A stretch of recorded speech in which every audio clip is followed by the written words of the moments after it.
everyone and welcome to another episode of Rift News, the most irregular show you decided to watch even though you most likely know most of the news I'm about to show you. I still appreciate it. But this time, even though we don't have anything massive to call out, perhaps besides the Arcane trailer, which we have already made a video about, there are still a lot of smaller interesting news which are flying under the radar. And those will be the ones we will focus on. So first, as always, let's have a look at what is happening in League.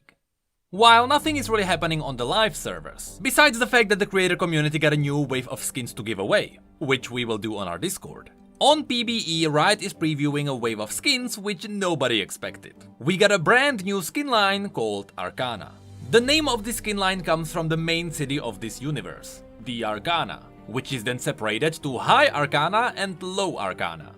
And all we really know about this is that this universe is influenced by different powers. And all of this is relating to the theme of the skin line. You see, all of the skins I'm about to show you are based on tarot cards. People have posted these on the internet before, and I'll be honest, I wouldn't even be able to think of this. So, let's jump into the skins themselves. First, there is Camille.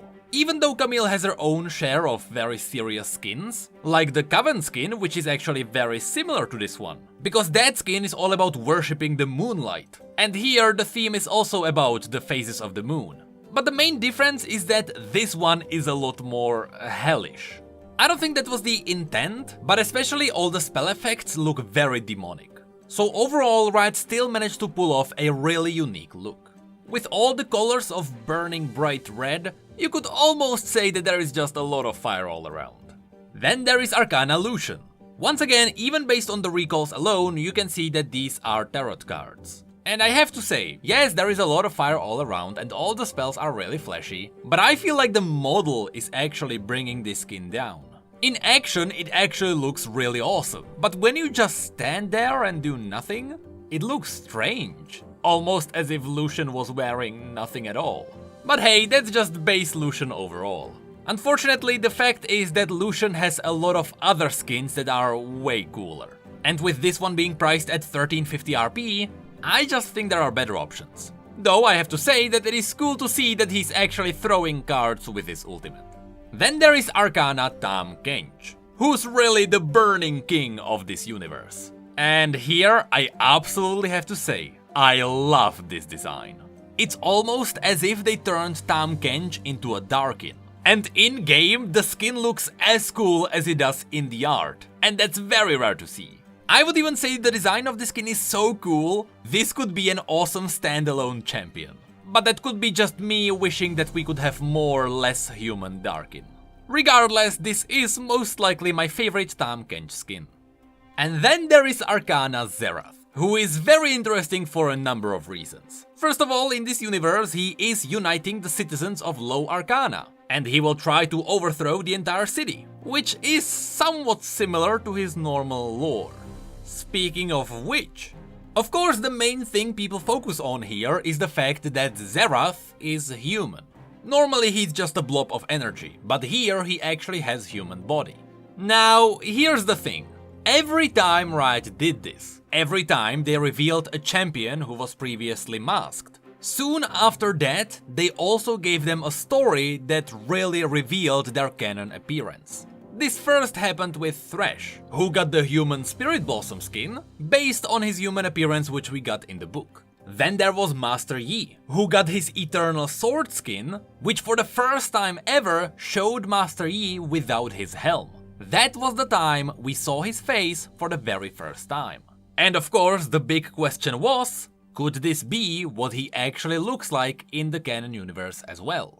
Well, a month after that, Master Yi actually got his own standalone story, which confirmed that yes, that was absolutely the case. So with all of this, after seeing human Xerath for the first time, I really wouldn't be surprised if in the near future, Xerath got a new story where he told what happened to him from his perspective, and there we would learn what Xerath actually looks like. Or in fact, we might learn that this is what Xerath actually looks like, minus the horns and the flames around him. So yes, I'm just trying to say that Riot might be teasing something with this. Anyway, the skin itself is fine. The fact that we can actually see a human with a floating armor around him makes him look different, but at what cost? You see, his old animations were just really old. And so even with this brand new idea slapped on top of him, the model still feels very outdated. With that said, yes, once again there is a lot of fire all around, but those spell effects look incredible. It's like if you took the cosmic skins, but you replaced the glorious celestial magic with celestial hellish magic. That's what's really going to be the driving force of this skin. The human Zerath is just a nice added bonus on top of that.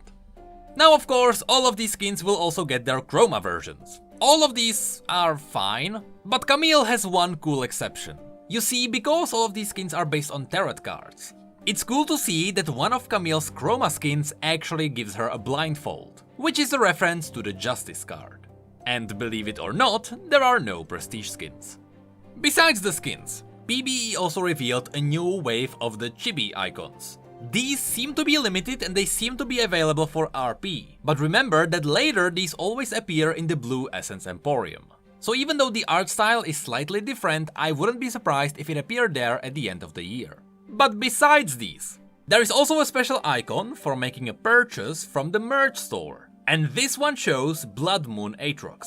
And seeing that this happened many times in the past, this confirms that Blood Moon Aatrox will get his own figure in the merch store. Though I wouldn't be surprised if this meant that we are getting more Blood Moon this year. This will most likely be tied to the Blood Moon event which will appear in Wild Rift at some point in the future. That one was data mined. But we don't know if this also means that more Blood Moon will appear in League as well.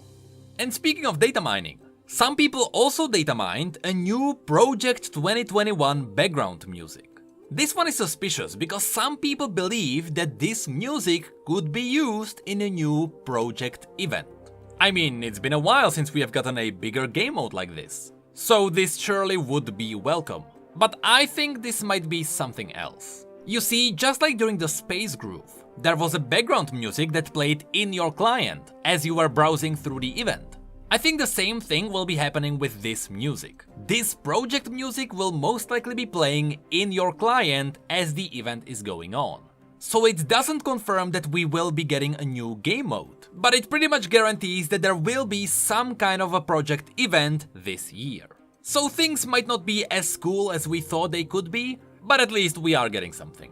Actually, to add on to that, yesterday Riot accidentally revealed a new project skin. This was most likely an honest mistake of an intern who was in charge of Riot's Twitter. What probably happened is that because it was Varus's birthday, the person just wanted to tweet a nice picture to celebrate Varus. But they probably took all the images in Riot's collective drive, and there just happened to be an image of an unreleased skin. Regardless of what really happened, now it is confirmed that we are getting new project skins. And among them, there will be Varus. Lastly, League, just like all the other games, is getting its fair share of Pride stuff. As part of the Pride month, all of Riot's games are getting special things. We'll dive into those in just a moment. But before we do that, I quickly wanna call out a new emote which Riot gave us. A Pride emote for Leona and Diana. Now, the League of Legends community has been trying to ship these two for ages now. And especially after seeing how these two are trying not to be aggressive when they are near each other, people really started to believe that there might be something happening between those two. And with this official emote being out there, I really wouldn't be surprised if Riot planned to officially ship these at some point in the future.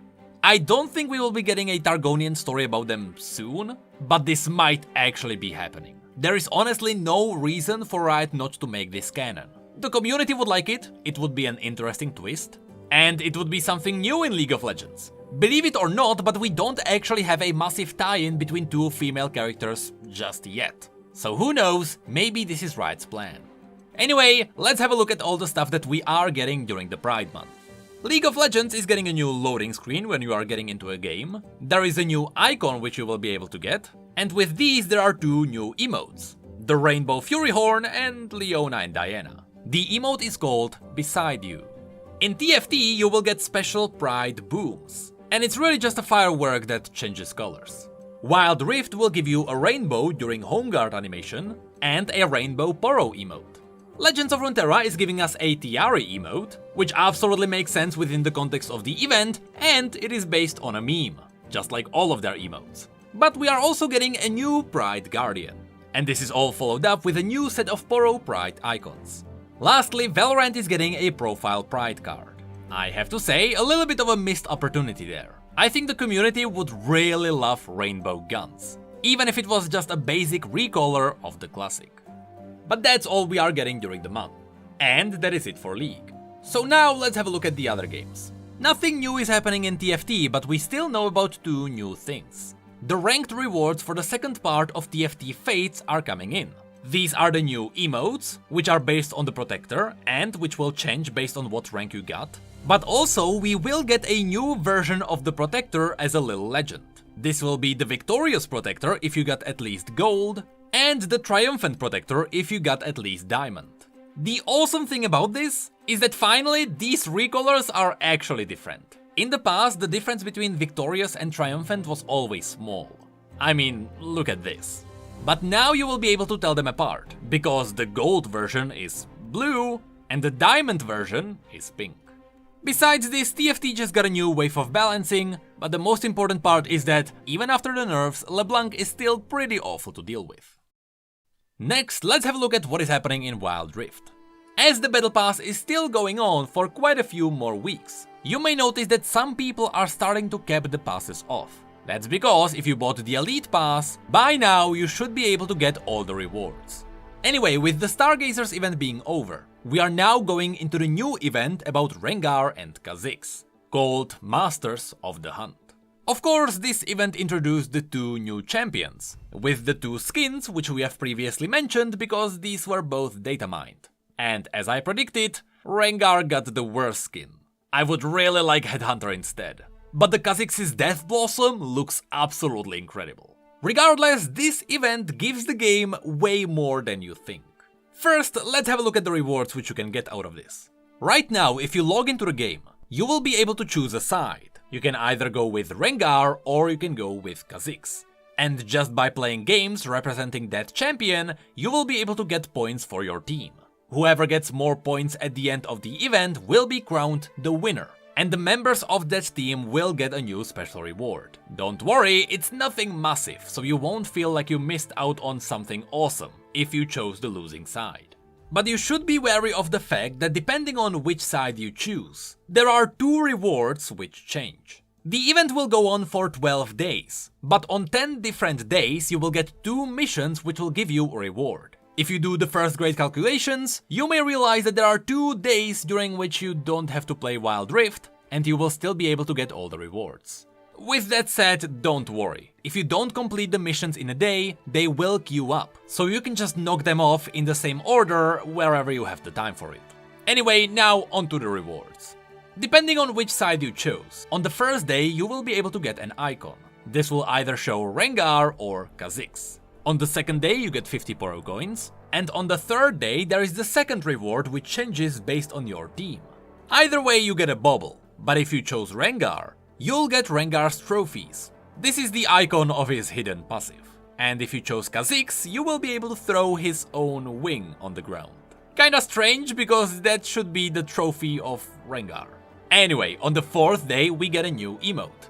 On the fifth day we get 500 blue essence. The sixth day will allow you to unlock either Rengar or Kha'Zix, regardless of which team you fight for. On the seventh day we get 50 more Poro coins. The 8th day will unlock a pose for your champion.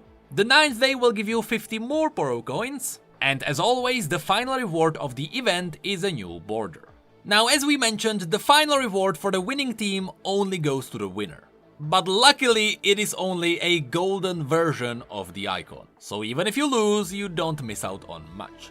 With that said, there is one more thing to remember.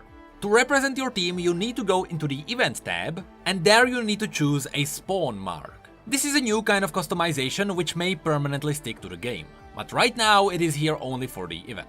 Once you have that equipped, during the first week, you will get points for your team based on how many games you played. However, during the second week, things get more interesting, because you will give your team more points based on the average number of takedowns scored by each team's members. So even if one team is behind during the first week, they can catch up in the second week. Finally, there is one more thing to mention. We actually don't know if this event will have any canonical resolution. We know that in the past Riot mentioned that Wild Rift will try to have canonical events, but we have no idea if this is one of them. Who knows, maybe they will get a new story based on this. Now, these were all the rewards coming from this event, but this event also brings in a new permanent addition. Even after the event ends, the Nemesis duel will still be part of the game. Now, this is what League has had for ages now. Whenever Rengar or Kha'Zix appear on the battlefield against each other, there is a pop-up, and suddenly the two players can hunt each other. Or similarly, if you play two Freljordian leaders against each other, there is a similar thing going on.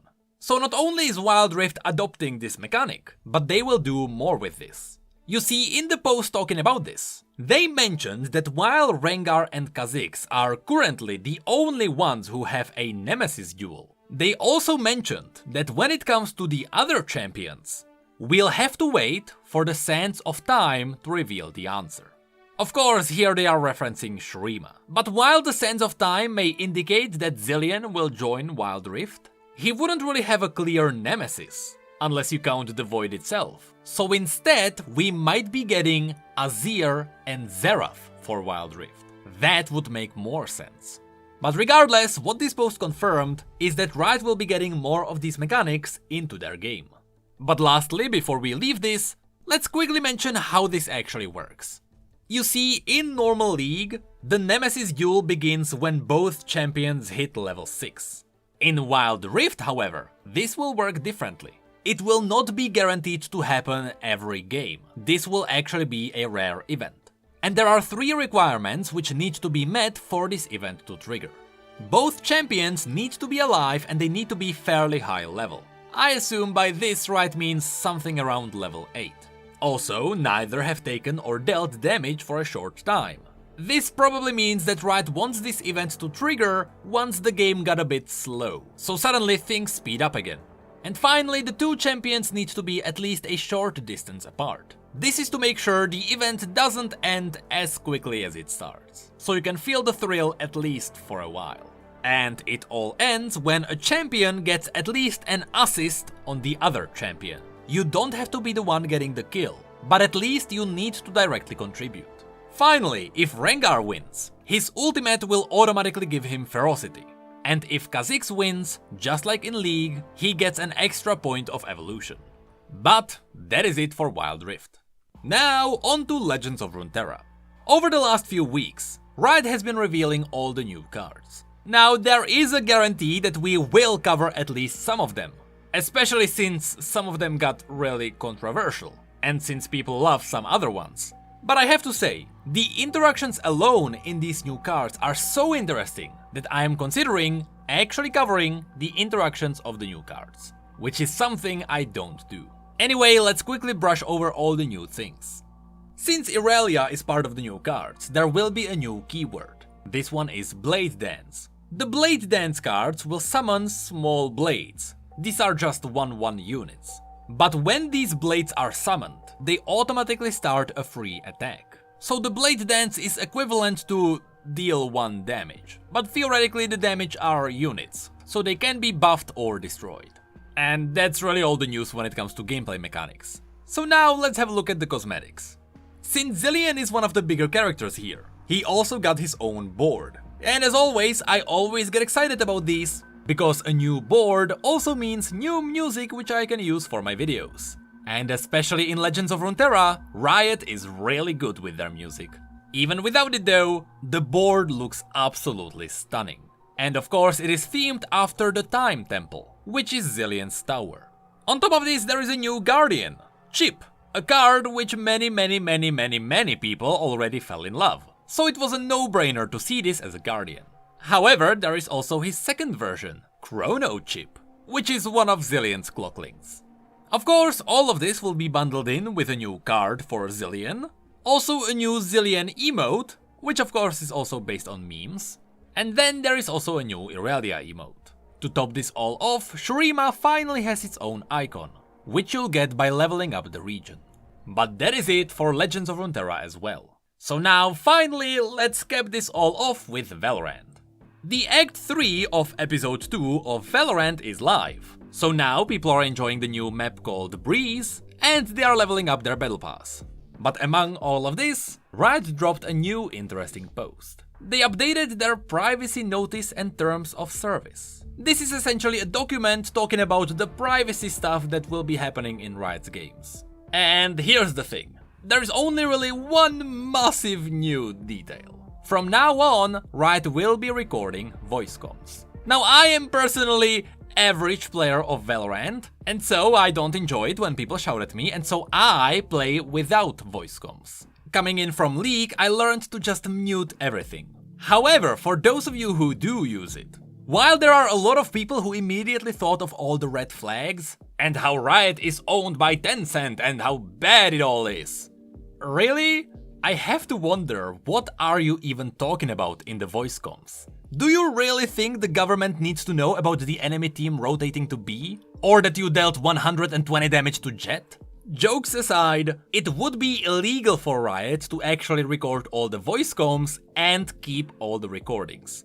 The point of all of this is that when they are handing out bans, they will first check out the voice comms, they will check if you are really as toxic as it seems, and after it is confirmed, it is all getting deleted. There will be no permanent recordings. Because once again, that would be illegal. So all of this sounds scary, but if you really think about it, this is actually an awesome change for Valorant. If there are two things which people complained about, it is that the skins are kinda expensive, and that people can be really toxic. And that is causing people to mute their chats, which is really bad in a game where you really need to communicate. So overall, if you ask me, this is actually really awesome. And once again, even though some people got really scared of this, I am glad to see that the majority people on the internet are happy to see this, though they all agree that this feature came in a little bit too late. But that is it for all the news. As I said, nothing really major happened, but at least there are a lot of smaller details which most people missed. Now I need to get ready, because with all the new Legends of Runeterra cards, there are a lot of new things that were confirmed and a lot of awesome things that became canon. No, the Walking Summoner's Rift is not canon, but you know what is? Blue buff. So among all the wolves, dragons and barons, all that's left is you, red buff.